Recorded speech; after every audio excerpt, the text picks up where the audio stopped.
Welcome to the Daily Objective, day 16 of the war in Israel. First of all, it's just me today, and my apologies for our audience. We did say there would be an episode yesterday, and there was not. That is on me. Let me revise what I had previously said, and I'll say there will be a daily objective every day for the foreseeable future, barring unexpected reasons why we might not have an episode. But yeah, we will do our best to be here every day. I will, when I am on, I will start with an update about the situation, as always, for the people who would rather not get it from some of the uh, anti-Israeli, no other way of calling it, media that we have in Western countries. So a few updates right now. So the ground operation, as of last time I checked, has not yet started. Um, I'll have a bit more to say about that in a second, but yeah, the rockets from Gaza continue. They at least one of them has hit a building, and there was an injury. There are rockets from Lebanon that are continuing. I believe yesterday somebody got injured there. The IDF accidentally fired on an Egyptian army outpost somewhere near Gaza. That happens in war. The bombings of Syrian airports, I think, were reported at least two bombings of the airport, the runway in Aleppo. There's been a third one last night. I read somewhere that Israel dropped more bombs or heavier payload on Syria overnight than on Gaza. The the airport in Damascus has also been bombed. The reasons for that is because there's a serious concern, and probably a valid concern, that Iranian arms and troops or troops, if not official troops, and some sort of terrorist, whether it is a terrorist wearing the Iranian army uniform or a terrorist who's going to join Hezbollah, are flying in. So that's a concern there, and Israel is trying to prevent that, as it is continuing to, just respond to everything that happens in um, everything that happens in the north. Anything that Hezbollah does, Israel retaliates. One particularly infuriating report, I believe, from the New York Times a couple of days ago or yesterday, said that early on, Netanyahu, Israel's defense secretary, wanted to preemptively hit Hezbollah, and Netanyahu said no, which, of course, we said on this channel that needs to happen. I think we said it, if not on the first day, and on the second day. It didn't happen, and Hezbollah is only getting more and more bold, and of course something is planned. The attack on October 7th was planned, and you can rest assured that Hamas has a plan for the day that Israel goes into Gaza with ground troops. They're not acting alone. They are acting on behalf of Iran. So is Hezbollah. Iran has already said that they will get involved, supposedly directly, if something happens, if Israel goes into Gaza. That is, all but guaranteed that Israel is going to do that. So Israel is once again doing what it did with Hamas, which is always look backwards to what they have done up until now and assume that we have seen the worst. I think that was always wrong. I think it was proven to be disastrously wrong on October 7th. But Israel is continuing with this. The only bright thing about this is that in Israel, the voices calling Netanyahu on Netanyahu to resign are getting stronger and stronger. I still don't know if this will happen during the war. I said, I think, a couple of days ago that it's you don't do that in the middle of a war, but maybe I'm wrong. Maybe he should, because again, he can, if he mismanages this war the way he's mismanaged the country, then Israel is, if not screwed long term, in a way that this war will cause long term damage. yeah, that or worse. So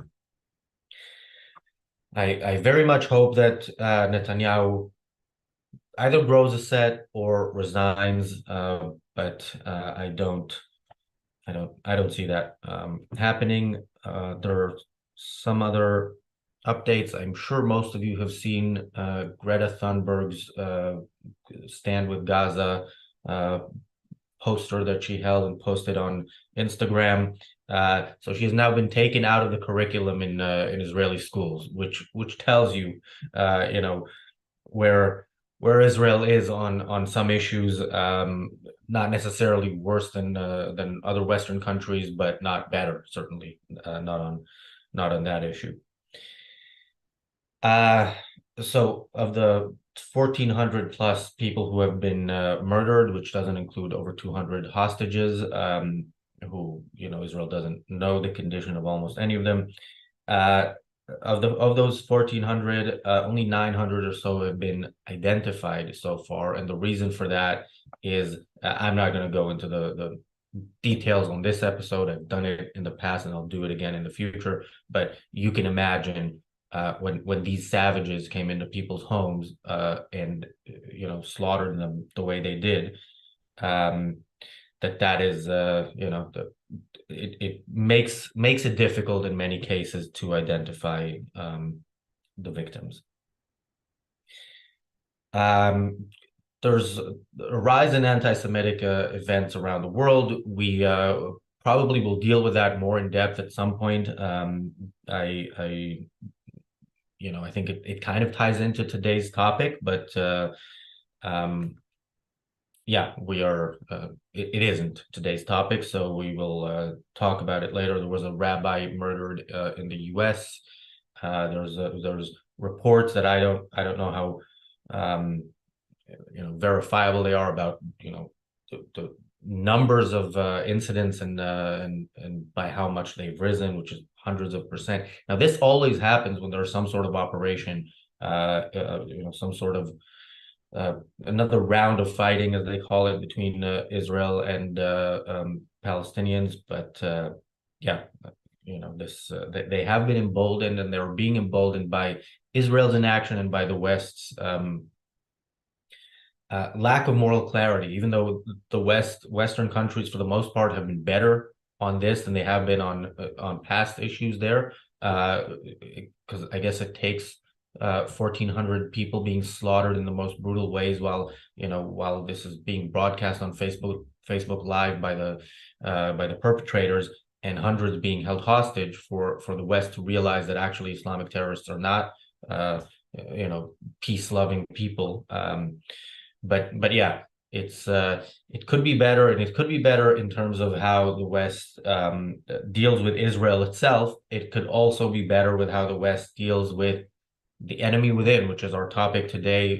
We've done Israel's enemy within, we've done America's enemy within. Today we're talking about Britain, and the reason we're talking about it today is because yesterday there was a mass protest through the streets of London. The number being reported, numbers I've heard is 100,000, 150,000. I tend to trust the numbers of organizers of these protests or so-called protests just a little bit more, or let's say distrust them just a little bit less than I distrust the numbers coming from Hamas about people killed there.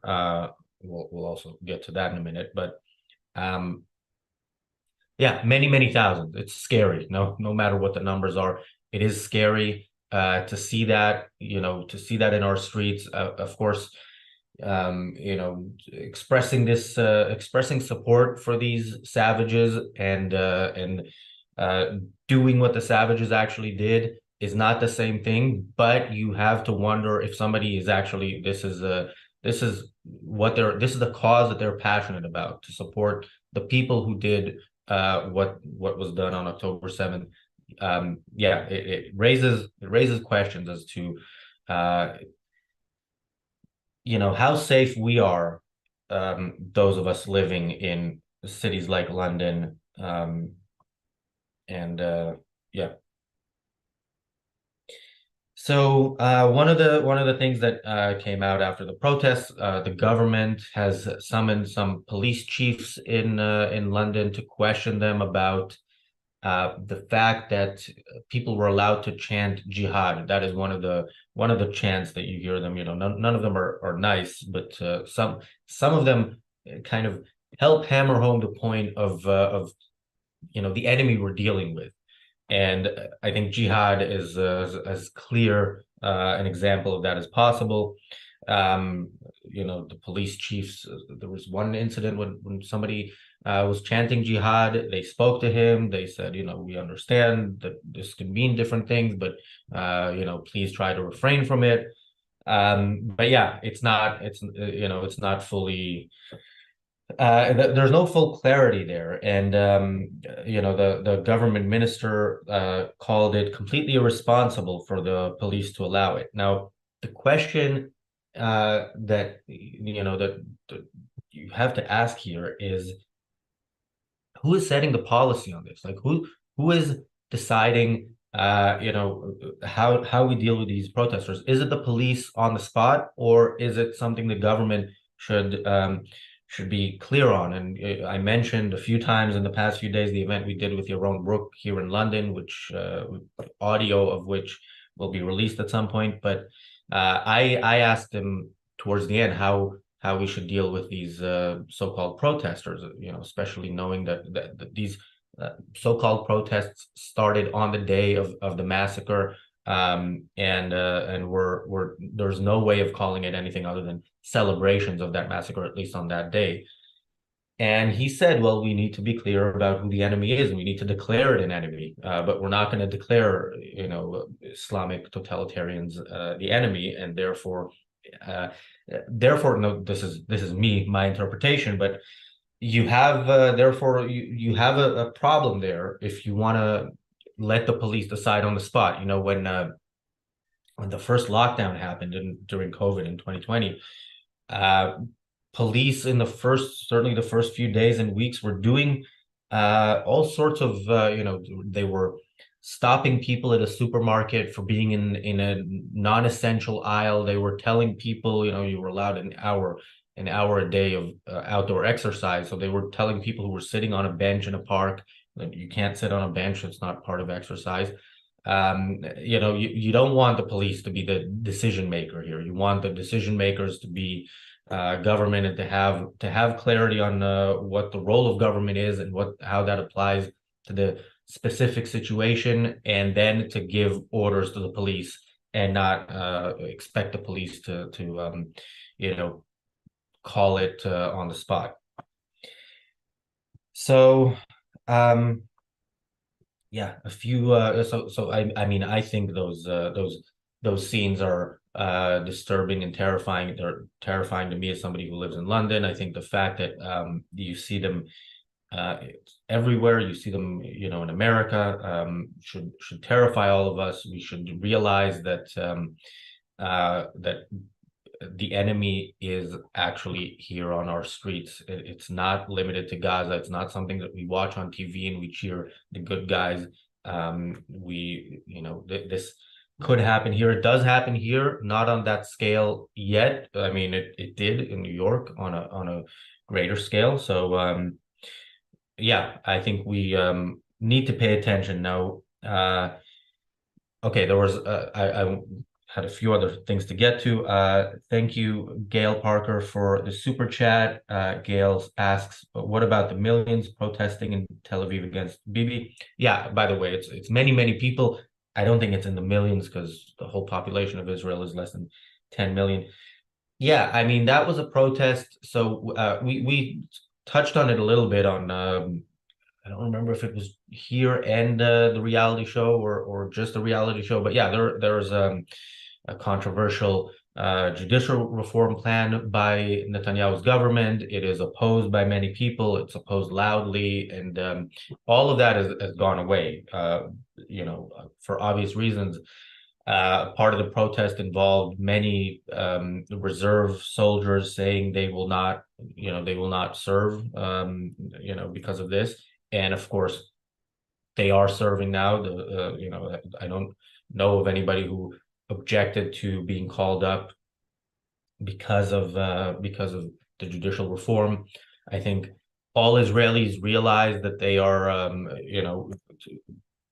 whatever the outcome of the judicial reform. I mean, I think it's a terrible idea, the judicial reform, but Hamas is a bigger threat. So you deal with that threat. I also think that because there's a realization there is no way that Netanyahu politically survives this, then there's the voices otherwise might be stronger against him, but he was in trouble before, and he's the fact that this was allowed to happen is a big enough scandal for him to go. I'm just scared of his horrible mismanagement.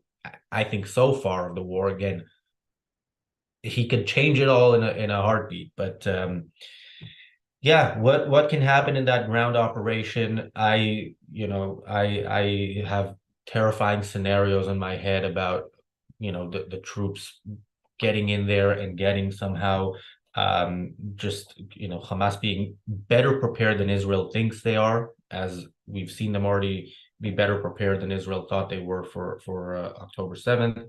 And yeah, Israel not being able to handle it, and many soldiers dying. I think it's a real possibility that the deaths will be at the very least in the hundreds, possibly in the thousands. I don't want to, as I've been saying these past couple of weeks, I really hope I'm wrong about all of this. I hope, the ground troops that do go in have the aerial support that they need to make sure that they get the job done, and get what I consider the job done rather than what the government seems to consider it. And yeah, Hezbollah and Iran, I think for them to be dealt with, they would have to do more to pull Israel into this. Israel won't, wake up voluntarily. Again, the people of Israel are clear on this. At least when it comes to Gaza, the government isn't even with that, let alone what the other threats and the bigger threat of Iran. Thank you, Apollo Zeus, for the super chat. Gail says ABC News in the US says millions. I mean, if you count every protester at every protest and combine them, it's in the millions because they were protesting every day. I doubt those numbers, but it doesn't matter. It's the biggest. It was the biggest political turmoil in Israel's history. Whatever the actual numbers of protesters, and yeah, that, as I mentioned, has all gone away for now. So there were some stories in. I saw them in a couple of British newspapers today about the Hamas chief who lives in a London council house. That's like the UK equivalent of the projects. He lives in a government, one of those homes that the government, builds for people who can't afford to buy a home. It says in one of the stories in the Times of London, it says, the Sunday Times, it says, fugitive who ran the group's terrorist operations in the West Bank was given a British passport and has recently bought a home with $112,000 discount. Yeah, and the story goes on to say that he is, was since coming to the UK, he's still been involved in, planning Hamas operations from here. So the enemy within is not just the people protesting. It is, we know that there are homegrown terrorists, there are imported terrorists, and this needs to be dealt with. And I don't want to imagine, try to imagine how many of the people in the streets. I'm sure many of them are just morons who, they think, okay, there's a stronger side, there's a weaker side, we're going to go with the weaker side. But I don't know how many of them, when called up, would actually say, okay, we will join this jihad, and I'm afraid the numbers are not low. One other enemy within that I want to talk about in the UK. I think I may have mentioned him at some point. Thank you, Bonnie, for the super chat. I know I mentioned him on Twitter. I don't remember if I mentioned him on the show, but his name is Chris Williamson. Now,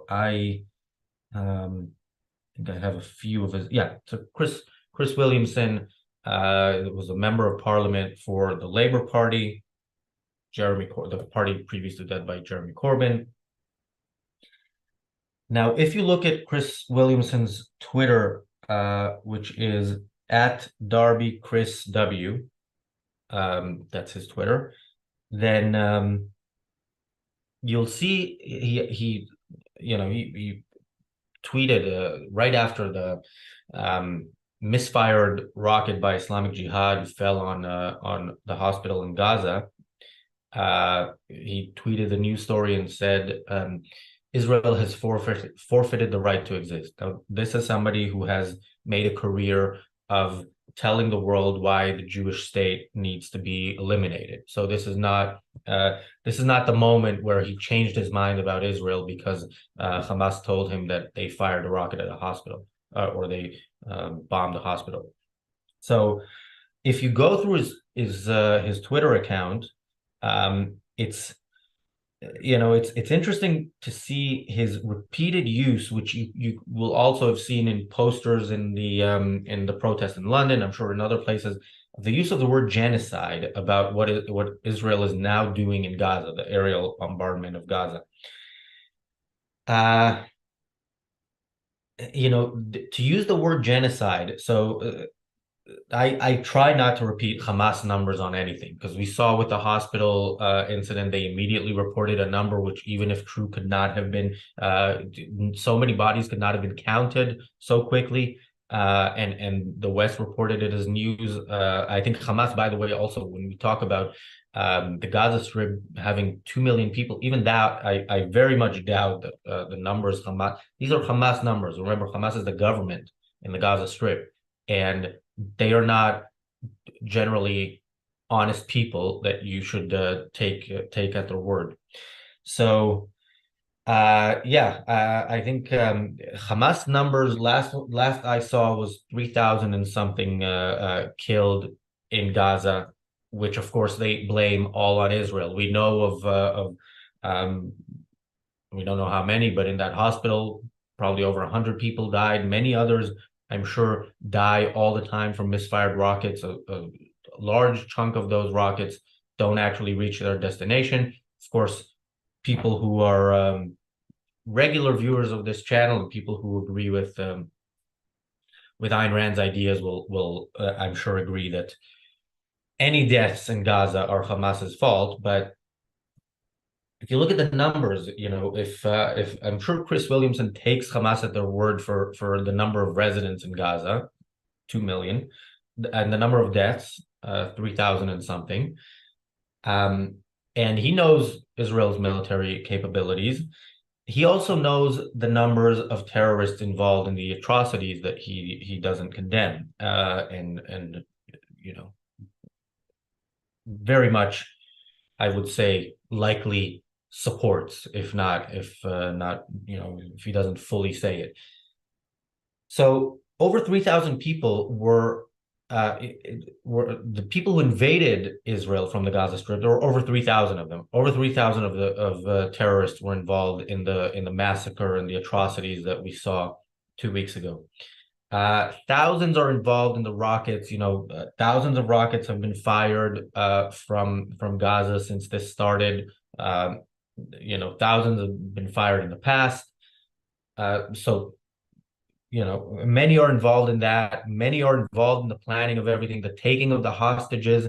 Thousands have to be involved in all of that. We know of, by some estimates, 30 to 40,000 terrorists waiting in the tunnels.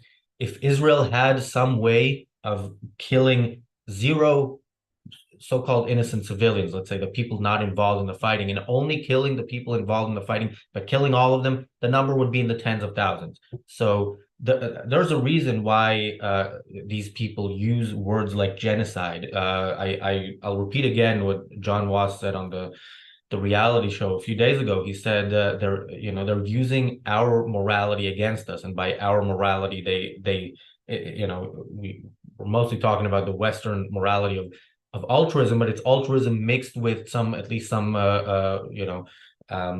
respect for the value of human life, which doesn't exist in places like Gaza. And so, this is why they use words like, humanitarian reasons, and we need humanitarian aid. And this is why they use the word genocide, because decent people are against genocide. And but this tells you a lot about a person who, without a doubt, knows that this is not genocide. Whatever he thinks about these, what kind of response he would see, he would want. He knows that it's not genocide. He knows that Israel could kill everybody in Gaza. Even then, I would say, if they do that now, I can't see how you call that genocide. Flattening Gaza would be an act of self-defense. It would ensure that October 7th isn't repeated, at least from there. And yet he uses that word. And I think this is something that, objectivists in particular have an advantage here, where we can demand that words are defined by people who use them, and really question why it is that somebody would intentionally misuse a word. What, you only do that when you're trying to like get one over on us. You don't do that if you're honest. You say what it is you mean, what it is you object to, what is actually happening, and why you object to it. But this is not the Chris Williamson way. This is not the way of the Palestinians. And yes, I'm not making the distinction between Hamas and Palestinians. I think we should object to that as well. And this is the way of their supporters around the world, that we see in the streets, that we hear in the media. They are the enemy within, the enemy of our way of life, the enemy of everything we value. If they had their way, we would either be dead, or we would live a life that is worse than death. So yeah, I know we've become a very pessimistic channel over the past couple of weeks. I am very much hoping that we can share some good news when the operation starts, and at some point when the war is won, when we can get back to talking about other things as well, good and bad. I appreciate you all joining me here today. Always, if you find this content valuable, please like, share, subscribe, and we will be back here tomorrow with the Daily Objective and the reality show. See you tomorrow.